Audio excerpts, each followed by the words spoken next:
Hi, this is an explanation for essential question number 2, version 3 in the summer of 2011. And so here's the problem you should have had. What we're looking at is a sequence of a constant series here that's too high, starting in time period 0, going to time period 2. And then it starts off with some 4s, so it's another constant series.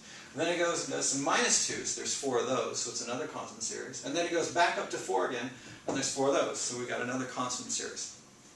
I think this one's probably the easiest in the sequence that you've had so far because it's just a repetition of these constant series, and you just got to figure out what the n is and then how to shift them.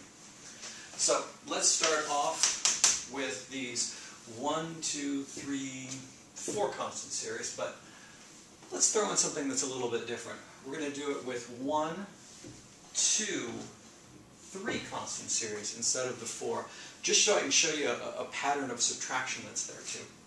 So let's go ahead and patch in with these 2's that's right here. So we've got something that's too high, looking for P, and we know A.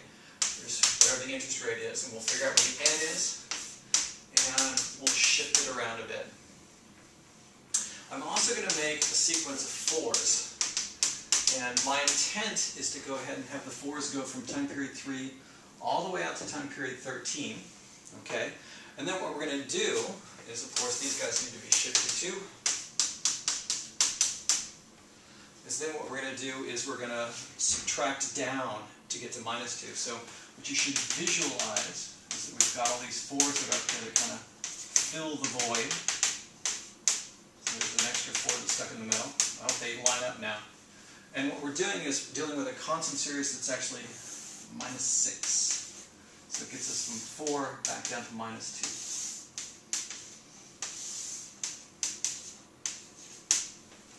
So here's our minus 6's that we're kicking in.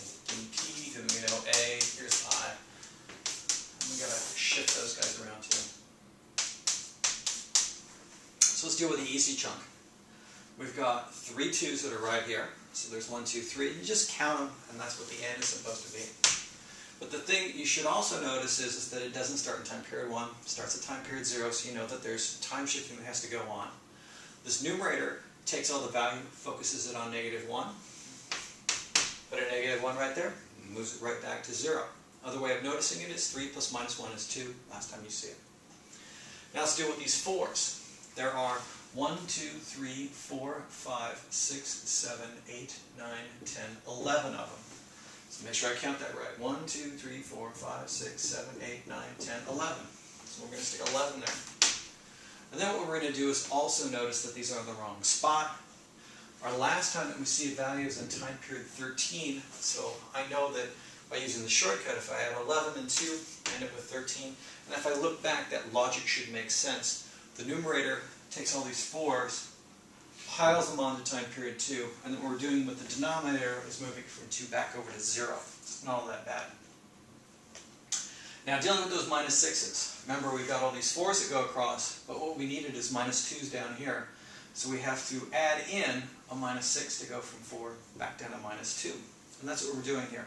We just got to figure out that there's 1, 2, 3, 4 of those. So we just count and stick the n in there. We have to sort out the time shifting.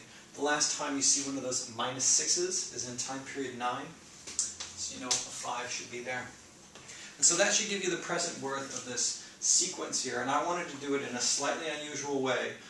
It probably was a little bit easier if you took 2's and then 4's and then minus 2's and 4's, but I wanted to give you an idea of seeing the subtractions that are possible in there to make something which could be more useful in some other contexts. But again, essential question number 2, version number 3 in the summer of 2011.